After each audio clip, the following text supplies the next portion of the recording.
Welcome, everybody, to the third podcast I have hosted. This is my friend Milos. Milos has been a buddy of mine for, man, it would be over 3 years, I'd say now. We met when I was first starting to get into digital marketing. He had already been in digital marketing for a little while. He had done some e-commerce stuff. He explored a few other bits and pieces, which we'll talk about later. He's also a community manager at Rich and Niche, which we'll also talk about later. But first of all, I'd like to learn a little bit about Milos, and hopefully he can share some insights and some stories into his younger years. Milos, welcome to the podcast. How are you going, my friend? Thank you so much, Dean. Happy to be here. I'm doing really well. And yeah, let's bring it on. Milos, I'd like to explore, my friend. I'd like to explore what it was like for you as a young lad, as a young kid. Talk to me about how life was when you were young, and then how you eventually got into e-commerce, and then how you eventually met me.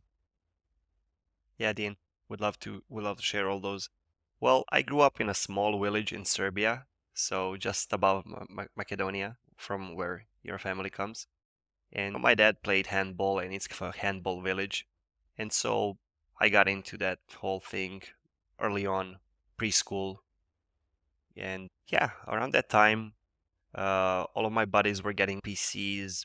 Some of their uncles maybe had those and internet, and then the whole thing was going off in my place here, even though it was, I don't know, early to early, definitely early 2000s, maybe 2002 and 3 maybe.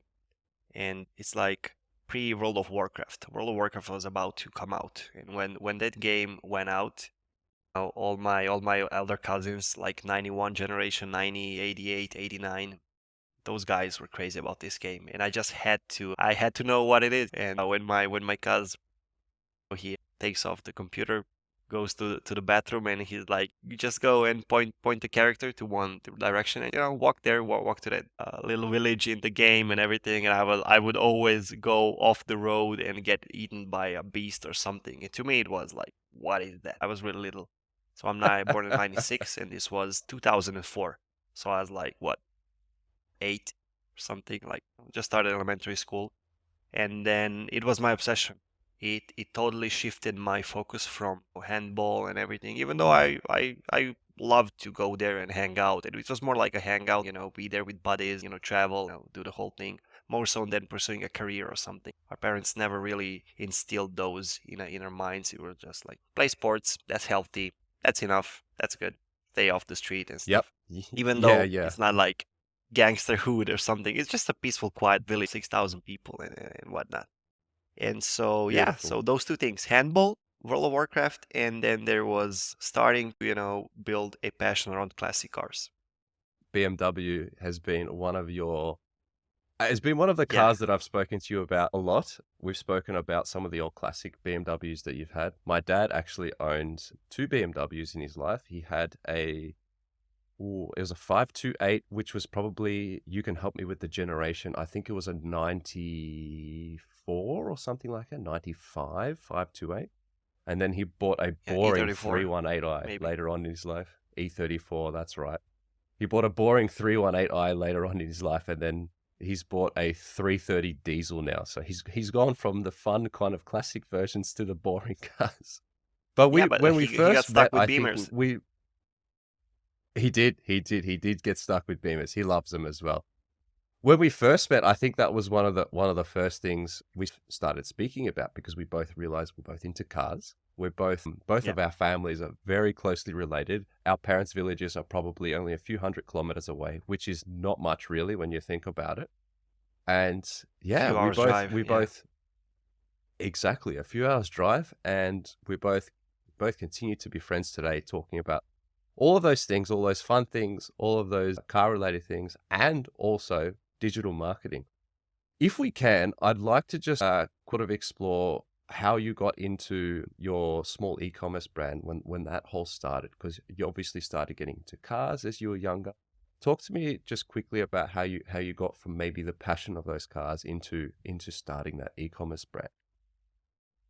yeah. So can I go a little bit broader? Because as I mentioned, the World of Warcraft, going online for the first time, it's all connected. When I went online, I quickly picked up on English, especially like written English. When I like first grade, even pre-PC, I had PlayStation, and for some reason I picked up really fast on like the Latin letters, and I learned those and words, some of the words to like write them and read them better than the ones on English and on Serbian. And as you know, we have Cyrillic. We it's like just like Russians, and so Yes. yeah, that was fascinating to my family, to my parents, and whatnot. And so when I started playing WoW, as you know, and many people, like, it's an MMORPG. It's just an online game, and there's like many characters inside. And yeah, you can chat with people. You would just play with them. Even go and on like Ventrilo and Skype, actually MSN Messenger, all those like pre stuff. And yeah, I used to talk to them. Started talking to them, and yeah, to me it was second nature to go online and hang out with people, like communicate with people. I think that's the critical, communicate. I was always of getting into those, groups inside the game easily, and having making friends, networking essentially. And so one of Yeah. my uncles, around time, I don't know, I was like maybe fourth grade, fifth grade, around that time, sixth grade tops. He met me in front of the house one afternoon. I was coming back from like handball or something, and he was like, "Hey, I have to tell you something. Do you know that you can actually make money online?" And I was like, "Really? I'm online all day." And I was like, "Yeah, I Yeah. know. You play, you and your brother, you cousin, you guys play this game all day long. You can actually make money with that." And I was like, I went home, and it stuck in my mind for maybe a year or two. And I always had that idea that I can actually not create, but actually uh, adopt a lot of wealth inside of a game and then sell that to another player or something. And then I realized that actually people do that. They get banned and whatnot. It wasn't allowed. But you had an economy inside the game. You had an auction house. You had goods, leather. You can exchange them, sell them, crafts, new stuff, and just sell. And so outsource a few things and have people mine those. I don't want to go too deep, but essentially I was an entrepreneur inside a game, and that itself was more fun to me than the game itself, like go and do the regular stuff. To me, the economy part was a lot of fun, like making those gold coins and yeah, just trading items with people. And so when he told me that, and combined with what I've exposed to inside of that game, many famous players started YouTubing. One of them was like that John guy from the US. His character was named Swifty. A lot of people from gaming world know this guy. Even today, he's a YouTuber. He has almost 1 million subscribers, and he was one of the early guys. This Wow. was 2008. He released, yeah, the first video, and man, we were crazy about his YouTube channel. We were coming from school, from handball, from whatever, just to watch the new video. He would always say, like, he would maybe always upload every month or something, and we were always waiting for that to drop. And so yeah, naturally, as you can tell, I was exposed to YouTube, googling stuff. There was different websites where you would learn more about the game and strategies and whatnot. And so I was just waiting for my moment and waiting for a next idea and next opportunity to start making money. To me, I don't know, something clicked. There was nothing else that kind of attracted me or gave me like ideas that I'm gonna go finish a college or be a this and that. But no, I'm gonna make money online. It's possible. My uncle said it's possible. It definitely is. So jokes aside, that how it was for me. And of course, the cars, from little age, I always knew brands of cars and whatnot, but Beamers just stuck out, man. I don't know. Around those time, especially in Serbia, you would see 80s Beamers on the streets all the time. I mean, not all the time, but those were the BMW cars, the premium cars that you would see. Okay, Mercedes and whatnot, but just BMWs. And people who like cars, they know how distinct their design is. The double headlights, the shark nose, and everything. It's just, it pulls you in. And the sound of the Right. 6 cylinders, they were so common in those models. It's Right. just, Yeah, exactly. it's intoxicating. It just pulls you in, and the smell of the interior. And my uncle had one. My mom's brother, my grandpa, they had an E30, the so famous now, the BMW E30. My grandpa, he's so funny. He's like, I would never know it was an E30 if you haven't told me. And I've been riding this car for like 20 years. And that's the yeah the chassis. That's like the internal code for service for parts. It's just a it's branded to the market as a 3 Series. It was never called, never marketed as a E30, but it's just the Right. enthusiast world took over. And yeah, man, the passion for the car. I bought the car from my grandpa, started doing the project. I was documenting everything and posting on Facebook.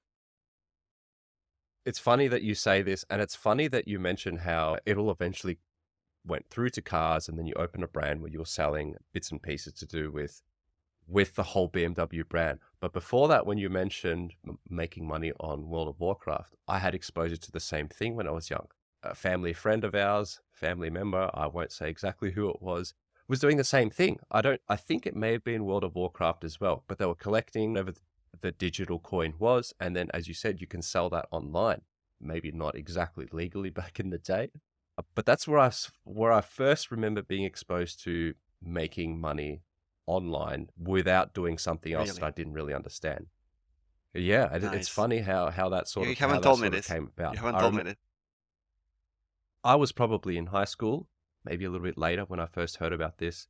Maybe it was the start of university, and I heard about this. And even at the time when I was doing my degree, I was thinking, man, this seems crazy. Like they're making like whatever amount of money they're making, and all they're doing is just being at home without having to go to work, without having to go to a place Yeah, with a boss and do all those sorts of things. And that's where I think my mind first started ticking. And it's funny you say you went from high school, you went straight out and you started really trying to make money online. That was your goal straight away. And I remember at the time being yes, sometime into my degree and thinking, wow, have I made the wrong decision here? Maybe I can do this. Maybe I can go down this venture and see what it's like. I didn't do that. I finished my degree and worked for a little while. But it's interesting that you had almost the same type of exposure when we first started. What I'd like to ask you is, what has kept you in the digital marketing field? I know obviously there's the money aspect and there's a few things as well. What's maybe your favorite part of working in the digital marketing field that's kept you going, that's kept you motivated and kept you doing what you're doing right now? you know, it's one thing. Digital marketing allows you to do what you love. Essentially, it's an unlock to your passions. And whatever you have, whatever burning passion you have throughout your life, because there's different seasons. Like I was, let's say the car passion was strong, really strong 10 years ago. It is strong now, but it's not my strongest passion, let's say. It's there, it's part of me and who I am and my lifestyle.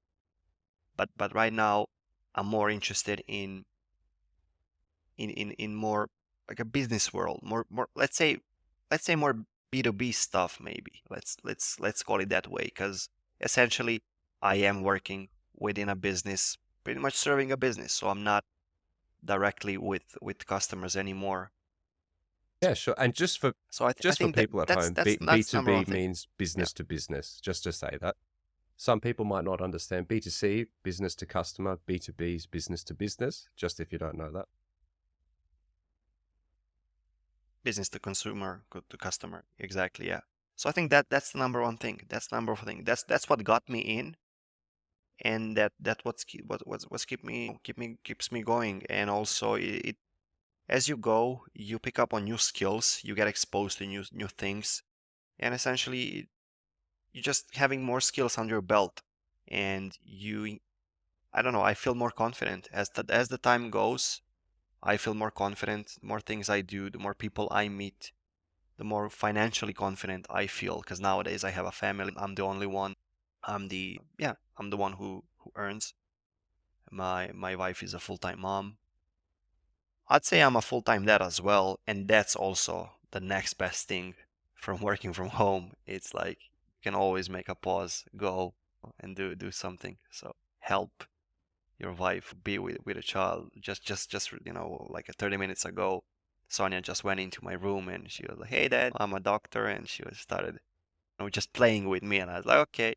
Of course, what I was, It's if beautiful, I'm man. on an interview or a sales call, my wife knows, and then Tata pravi pare, Dad is making money to buy your dress, and so on. It's beautiful, man. It's yeah, man. It's I wouldn't change this for any salary, let's say, to go out. I don't. It's just no. When you get a taste of this, it's hard to go back. I had a regular jobs. Don't get me wrong. I had day jobs, but yeah, we also have a business, a family business, agriculture, and so it's nice, but it's not as nice as this. I would have to You, agree with you on that part there. I think me also having had a job, I know you said you had a job for a period of time. I had a job for a period of time as well. I used to think that it was the freedom aspect in terms of me being my own boss. I really like that aspect. But I think it's the freedom to be able to do exactly what you just said then. Being able to just go pause and go, hey, family's here. I'd love to spend time with my wife, family, or whatever. I think that is really awesome. And one of the things that I remember my parents telling me was that when they were younger and when we were growing up, myself and my brother, they said that the thing that they would have loved to have done was to extend that time as much as possible and maximize the time that they could spend with their family. And I think that's yeah, ultimately my goal at the moment now. Um, I am I am going to be just like yourself. The Pardon me, I'm planning on being the money maker, with hopefully my wife being able to stay at home as a mum when that happens, and just being able to pause and do whatever we want whenever we want when kids are around or whatever. The goal really for me is to be able to do that whenever I want. And I think that's something that what we're doing, being in the digital marketing world, being a person that's working basically for themselves for the most part, gives up gives us that ultimate opportunity to be able to do something like that. It also means that because we are our own bosses, we can be involved in communities. Milos, you've been involved in a community for a little while now. That's one of the first places we started to socialize on and where we really met. Rich and Niche is an awesome place. That's the place that really was the place that really allowed me to completely pivot away from my engineering job into this digital marketing field. Milos right now is working as a community manager over there, helping a lot of people do a lot of things. He's an amazing person who's changed a lot of lives, I'm sure. Milos, I want you to talk to thank you, me Dean. about what it's like being a community manager, because you get to spread the love each and every day. You get to help so many people do so many things.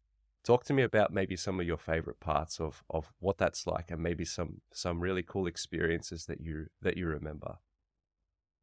Thank you, Dean. Yeah, definitely.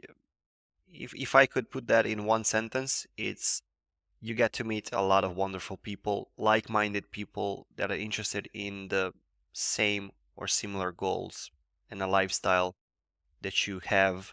And so you get to just have, you're pretty much that arm that helps them move up and always one step ahead and be there for them and help them in a way. And yeah, of course. And just also being a part of something that helped me in the first place, especially in a period where I was making a hard transition from running something for several years online and online business, and then having that just fall apart, and then needed to pick up really fast. It allowed me to get on freelance clients in no time, basically. Yes, I had a network and people who trusted me and who were past customers. So, but either way, it's yeah, it's something beautiful and something really emerging. And I'm sure there's a lot of communities. We can see a lot of communities nowadays, but it's not about quantity. There's a lot of people inside of communities, but then this one never had too many people.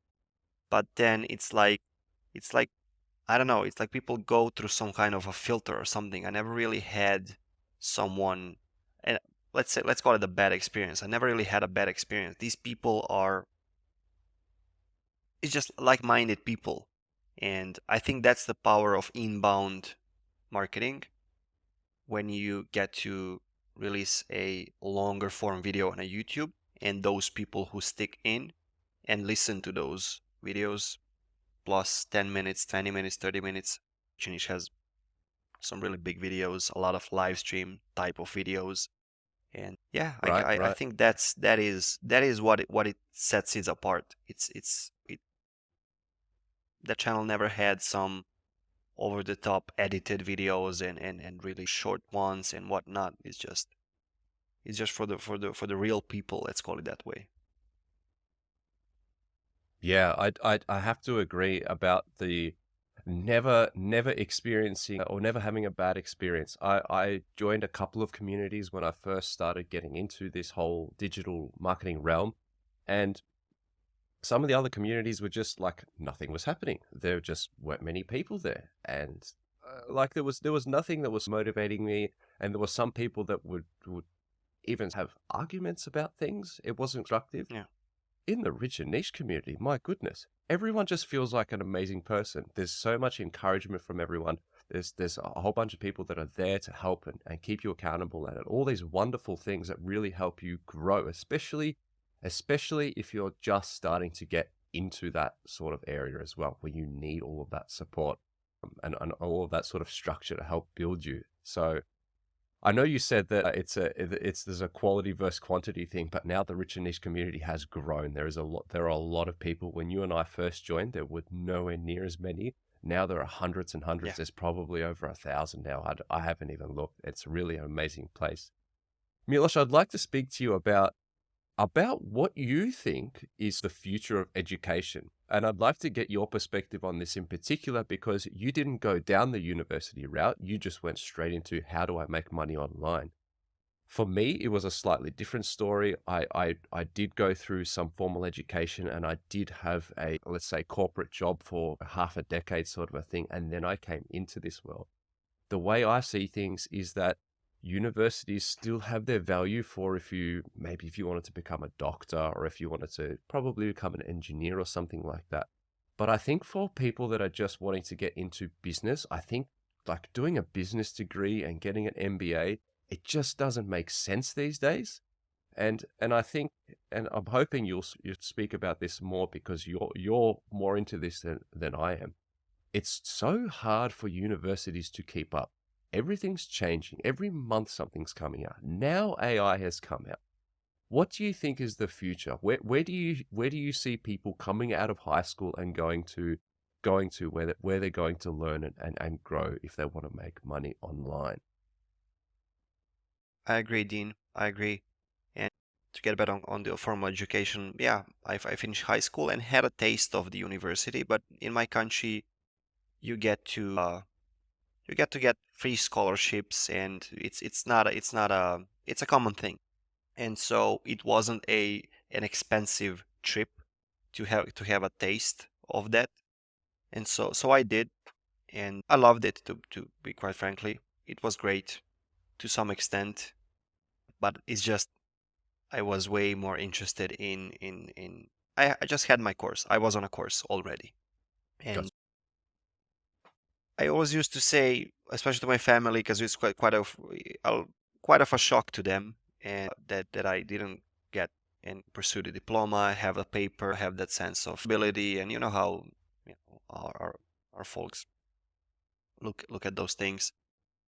But the times just changed too fast that just even not even but our parents can follow, but not only them, but the educational system is just it's just moving too fast, and that's the thing. There's a lot of moving parts in the educational system, and I understand it's hard to adjust. It's like corporations, big corporations and small lean businesses. I think it's the same thing.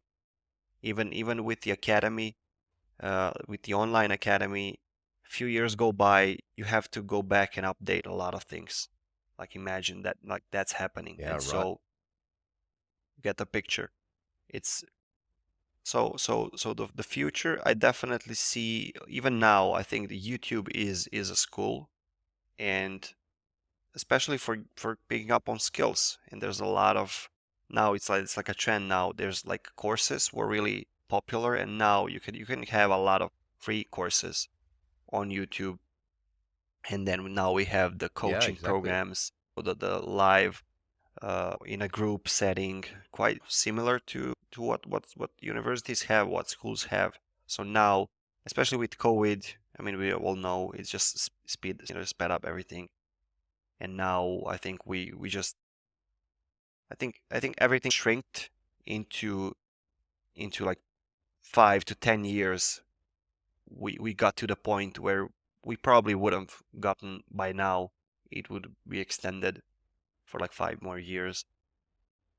So yeah, I mean, it's not even a future for to me is how I see it. It's now, it's happening, and I think a lot of people are leaning towards even homeschooling, even though a lot of people would argue that a child should socialize and whatnot. But then, okay, you don't really need a school and a setting to socialize. You can go to a music school and have go to those kind of classes, go to sports, go to all kinds of different things.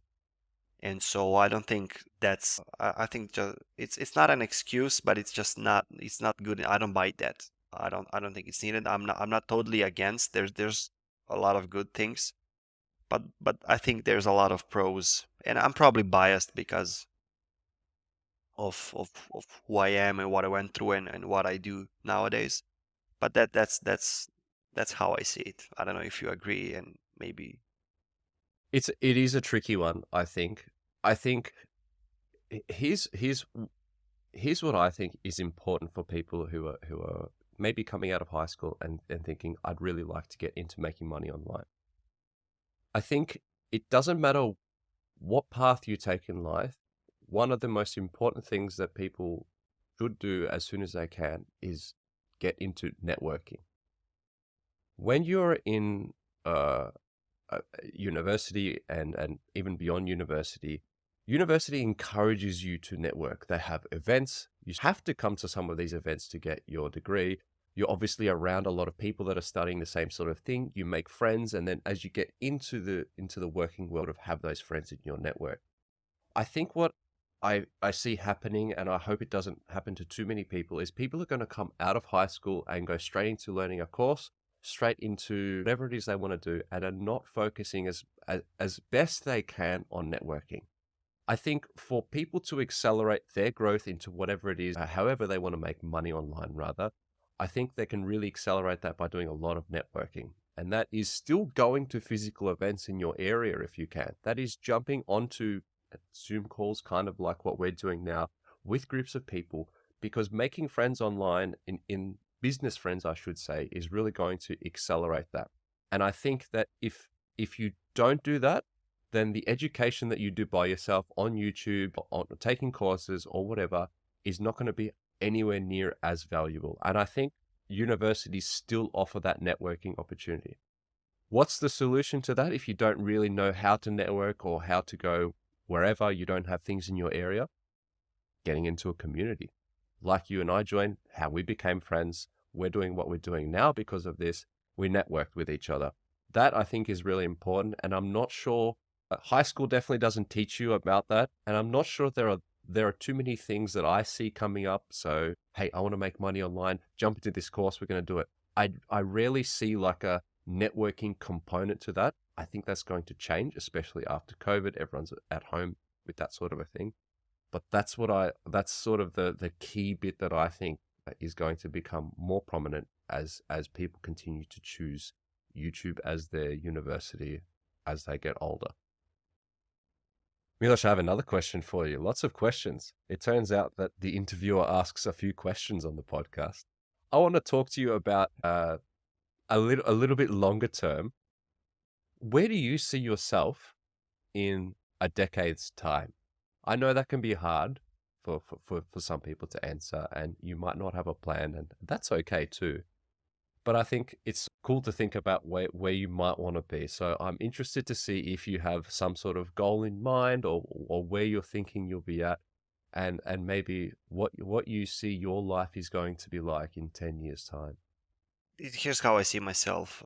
I see myself with a lot of different skills, digital skills, and life skills as well. So to me, my number one focus is on skills, and just expanding the network. Those two things. And so I don't have a huge goal on building the biggest business, or I don't know per se have a big collection of cars, or I'm not too much about ambitious. Maybe I'm too modest, some would say, but I think I'm rational, and I think is that's like the biggest thing I learned from being inside a rich and niche community, because it was marketed as a full stack marketer academy. It's a full stack marketer. And so what it teaches you that you can actually develop a lot of skills, and that really pays dividends down the line. And so I'm really in that mindset. Maybe it's just a season, but I don't think so, because I've been exposed to different skill set, digital skill set, while building an e-commerce brand, and then jumping into high ticket closing, and now being an accountability coach inside of a coaching program, 20-week program, with pretty much professionals. It's a professional program, future professionals, future business owners.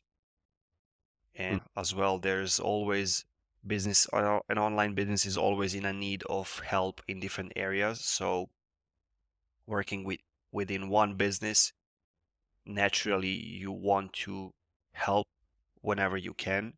And so nowadays I'm getting into YouTube strategy, more keyword research, titles, thumbnails, and whatnot, and it's just inspiring. I'm glued to my chair these days like never before. My wife is like, "Oh, you're working too hard. Just relax for a little bit. You haven't been working this hard before." And I'm like, "Yeah, it's going to pay off anyway. It's just it's when you start learning something new, you really get on. And at least I'm like that, obsessed. And so that's how I see myself. Just continue on this route on trying to master as many things as possible, but just keeping it natural and open to whatever is needed within a business or a client, or I don't know. It's just, to me, that's how I see myself. And of course, uh, I got 2 kids now. Would love to have more. So I do see myself where I am right now, but with a slight, with more definitely more active lifestyle, even though it is active now. But I think in our heart, every human is an explorer. So I see myself hopping into a classic 7 Series with a big engine, and just going and cruising down the beautiful European villages and mountain roads and whatnot with my wife and children, hopefully. So that's how I see myself, and work online. Like being able, like imagine you get on a trip that would be like a month or two trip, and you can just stop by, enjoy a place, a nice little village in Swiss Alps or something, just rent it out, work from there. You have a taste of how it is to live there, pretty much, because you're not bound to just 14 days of vacation or a month or whatever. You can be there and you can continue on what you've been doing at home, maybe not in a studio like yours, if I would have that, or a desktop, but a laptop nowadays can do wonders. And I bet in 10 years it's going to be even more potent, and so can do a lot. That's how I see It's myself. I really like that answer, to be honest, and I think that just goes to show uh what somebody in our field really understands these days. It's like I don't think I'm going to be a master at this. I don't think I'm going to be a master at this, because I know in the next few years something is going to come out that I'm going to need to learn, that's going to help make me money, and I'm going to learn that and just continue to build up skills and skills and skills. And I think that's probably where I'm going to end up as well. I'm sure there'll be something that I really, really like that I might strive out and really work on that at some point. But I think now, and particularly now, actually, with AI just coming in and really shaping things and shaking and shaping things, really, because Yeah. it's in everything. AI is in everything right now. it's quite an unpredictable time. But I think that's a beautiful way to think about where you can end up taking your laptop, throw it in the back seat, wife and kids in the car, go for a drive, go somewhere beautiful, sit in the sun, have a lovely coffee, and just enjoy it. It is Yeah. really one of the privileges, I think, that you and I have working in this field. And it can be any of you guys, anybody watching at home, if you jump into digital marketing or just on into the online world, you really can just take your laptop with you anywhere and do what you want to do on your own time when you want to do it. Milos, I think we're going to close it up here. Thank you very much for coming on. Thank you very much for your time. I really enjoy listening to the stories and bits and pieces that you've spoken about today. And it's funny how we've both been able to relate to a couple of things, especially that little World of Warcraft anecdote from earlier. I'd love to have you on Yeah. again sometime soon, my friend. Wish you all the best. And yeah, let's catch up sooner rather than later. Thank you for having me, Dean. Would love to join again. Would love to join again. Take care, Dean. We'll stay in touch. Thanks, mate. Bye bye. Bye bye.